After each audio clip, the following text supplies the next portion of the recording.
तो आइए मेरे प्यारे विद्यार्थियों, बहुत खुशी की बात है कि रेलवे की तरफ से एक और नोटिफिकेशन आ गई है। बहुत ही खुशी की लहर दौड़ चुकी है हमारे विद्यार्थियों में, जो रेलवे की तैयारी करते हैं।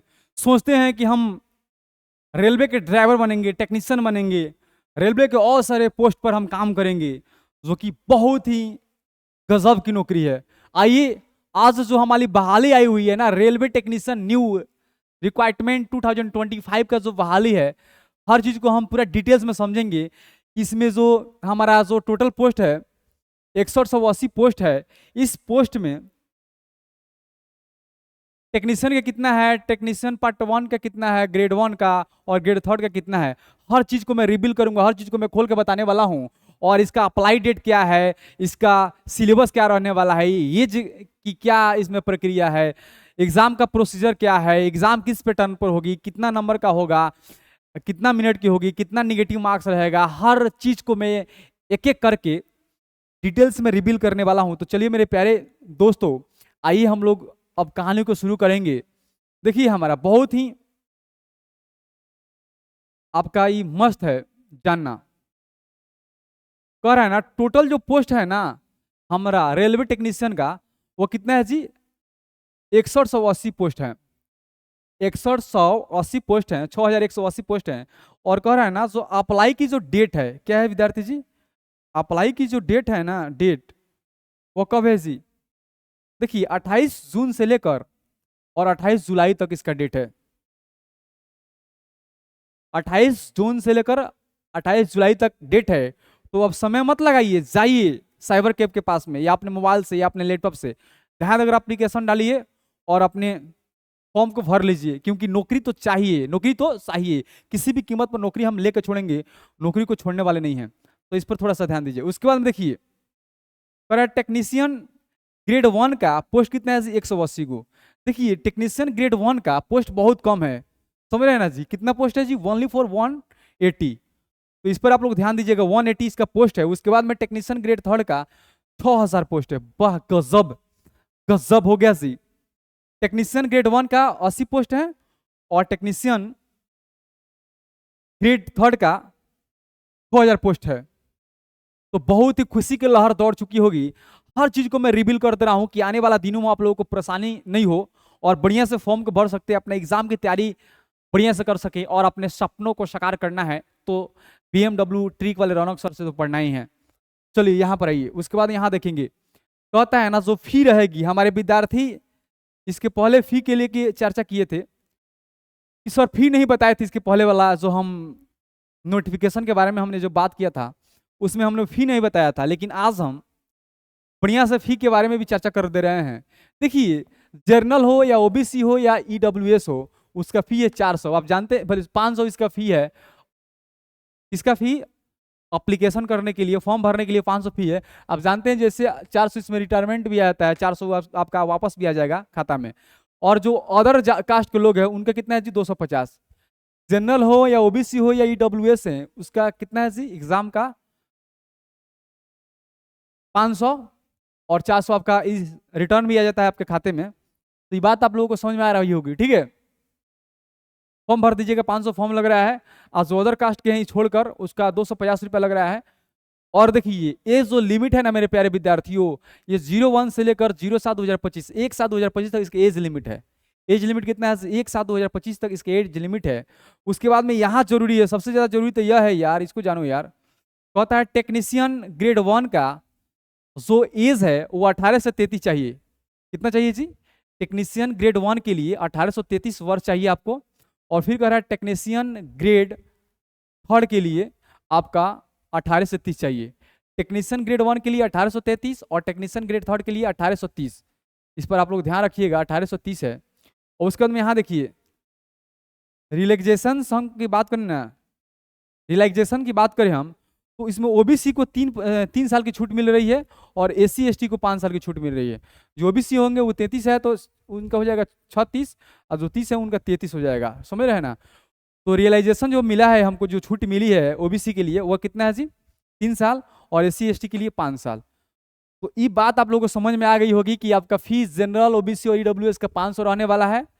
फॉर्म भराई, जिसमें 400 आपका बैक आ जाएगा, रिटर्न आ जाएगी आपके खाते में। और अदर कास्ट के जो भी लोग होंगे, विद्यार्थी होंगे, उनका 250 रुपया। और एज के बारे में मैंने बता दिया। चलिए इसके बाद में और एक इम्पोर्टेंट बात पर हम बात करेंगे जो कि बहुत ही इंपॉर्टेंट है। देखिए इसमें क्वालिफिकेशन क्या चाहिए। देखिए टेक्नीशियन ग्रेड थर्ड के लिए मेरा 10th पास प्लस ITI। भाई बिना ITI के आपका रेलवे में नौकरी करना बहुत ही दुर्लभ, समझ रहे हैं, दुर्लभ है, रेयर रेयर है, रेयर, बहुत ही दुर्लभ है। तो देखिए टेक्नीशियन ग्रेड थर्ड की जो वैकेंसियां हैं वह 10th पास और ITI चाहिए। यदि 12th भी जो पास किए हैं और जिनका मैथ और फिजिक्स है वो भी इस फॉर्म को भरेंगे। टेक्नीशियन ग्रेड थर्ड वाले विद्यार्थी जो इसमें फॉर्म भरना चाहते हैं वह क्लास 10th पास किए हों और 10th के साथ में उनका ITI होना जरूरी है। और ITI के साथ में 12th फिजिक्स और मैथ चाहिए, है ना।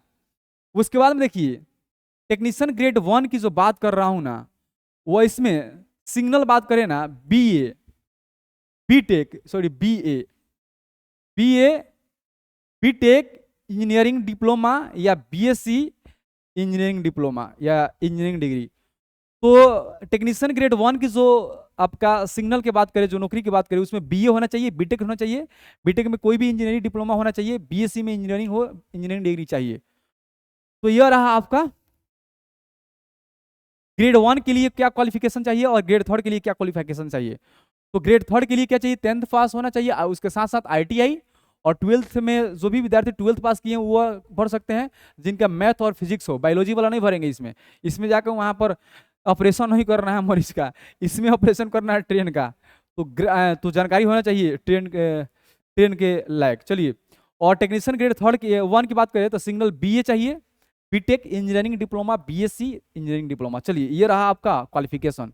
उसके बाद में यहाँ देखिए सिलेक्शन प्रोसेस जो है ना उसको देख लीजिए। देखिए जो सिलेक्शन प्रोसेस है ना वह है, पहले एग्जाम होगा CBT का, उसके बाद में आपका डॉक्यूमेंट्स वेरिफिकेशन होगा, उसके बाद में मेडिकल होगा। पहला एग्जाम होगा CBT, उसके बाद में डॉक्यूमेंट वेरिफिकेशन, उसके बाद में मेडिकल का। उसके बाद देखिए टेक्नीशियन ग्रेड थर्ड का जो सिलेबस है उस सिलेबस पर हम चर्चा कर लेते हैं। टेक्नीशियन ग्रेड थर्ड पर जो मैट्रिक प्लस ITI किए हैं वो भी भर सकते हैं, और 12th पास जिसका फिजिक्स और मैथ हो वो भी फॉर्म को भर सकते हैं। चलिए देखिए इसमें कितना क्वेश्चन रहने वाला है। टेक्नीशियन ग्रेड जो थर्ड है उसका सिलेबस समझ लीजिए। यहाँ देखिए 100 क्वेश्चन रहेगी, एक क्वेश्चन एक एक नंबर का रहेगा तो 100 नंबर हो गया। समझ दी जाएगी 1.5 घंटा, यानी 1 घंटा 30 मिनट, 90 मिनट्स। और निगेटिव मार्जिन कितना है, जो 1/3, ये समझ जाइए। और जो मैथ का क्वेश्चन रहेगा हमारा 25 क्वेश्चन रहेगी, साइंस का 40 क्वेश्चन रहेंगे, रीजनिंग का 25 क्वेश्चन रहेंगे, और जीके का 10 क्वेश्चन रहेंगे। तो आप लोग इसमें समझ में आ रहा होगा कि कहाँ ज़्यादा ध्यान देने की आवश्यकता है। तो मेरे प्यारे विद्यार्थी, जिनको भी आप जिन विद्यार्थी को रेलवे में जाना है वो विद्यार्थी साइंस पर थोड़ा ज़्यादा फोकस करेंगे, रेलवे वाले विद्यार्थी। क्योंकि रेलवे वाले विद्यार्थी साइंस का सबसे ज़्यादा चैप्टर, साइंस का सबसे ज़्यादा क्वेश्चन पूछी जाती है। उसके बाद में यहाँ देख लीजिए, यह बात समझ गए। 100 क्वेश्चन, एक क्वेश्चन एक एक नंबर का रहेगा तो 100 मार्क्स, 90 मिनट्स, और निगेटिव मार्जिन 1/3। मैथ का 25 क्वेश्चन, रीजनिंग का 25 क्वेश्चन, साइंस का 40 क्वेश्चन, और जीके का 10 क्वेश्चन। चलिए उसके बाद में ये देख लीजिए, बहुत ही इंपॉर्टेंट बात मैं बताने जा रहा हूँ। तो है ना टेक्नीशियन ग्रेड 1 का जो सिलेबस है वो समझ लीजिए। देखिए टेक्नीशियन ग्रेड 1 का जो सिलेबस है 100 क्वेश्चन, 100 क्वेश्चन रहेगा, एक क्वेश्चन एक एक नंबर का रहेगा तो 100 नंबर, 90 मिनट की टाइम दी जाएगी आपको, यानी 1 घंटा 30 मिनट का। और निगेटिव मार्जिन कितना रहेगा, 1/3। ये भी बात आप लोगों को समझ में आ गई होगी। उसके बाद में यहाँ देखिए जो सिलेबस से जो सवाल पूछी जाएगी, जीके आपका 10 क्वेश्चन रहेगा जीके से, मैथ का 20 क्वेश्चन रहेगा, रीजनिंग का 25 क्वेश्चन, और कंप्यूटर का 20 क्वेश्चन, और आपका बेसिक साइंस और इंग्लिश का रहेगा 25 क्वेश्चन। यहाँ देख लीजिए। तो मेरे प्यारे विद्यार्थियों, ये बात आप लोगों को समझ में आई गई होगी, और यह पूरा हमारा फुल इंफॉर्मेशन रहा, जो कि आप सभी लोगों से मेरा रिक्वेस्ट रहेगा इसको खूब बढ़िया से आप लोग जाइए और फॉर्म भर दीजिए, क्योंकि सरकारी नौकरी चाहिए किसी भी कीमत पर। और पढ़ाई अपना जोर शोर से करना स्टार्ट कर दीजिए। क्वेश्चन बैंक लीजिए 10 साल पहले का, उसके बेस को पढ़िए, क्वेश्चन का पैटर्न समझिए और एग्जाम को बेहतर तरीकों से हैंडल कीजिए, और हर एक सिचुएशन को हैंडल करने यदि आपको आ जाएगा तो एग्जाम कोई भी भारी नहीं होती है, एग्जाम बहुत ईजी होती है। तो चलिए मेरे प्यारे विद्यार्थियों, आज बहुत खुशी की बात है कि हमारा नोटिफिकेशन आ गया था और हमने रिसेंटली आपको प्रोवाइड भी कर दिया। चलिए मिलते हैं एक छोटी सी ब्रेक के बाद में, तब तक के लिए good bye bye so long, best of luck. मैं चाहूंगा कि आपकी यात्रा मंगलमय हो, आप जॉब कीजिए, जैसे आपका जॉब होगा तो आइए मेरे यूट्यूब चैनल पर एक मैसेज दीजिए, एक कमेंट कीजिए कि हाँ सर जॉब लग गया है, आपने जो बताया था, और आपका वेलकम रहेगा हमारे यूट्यूब चैनल पर। फिर मिलते हैं एक छोटी सी ब्रेक के बाद में, तब तक के लिए good bye bye so long, see you again.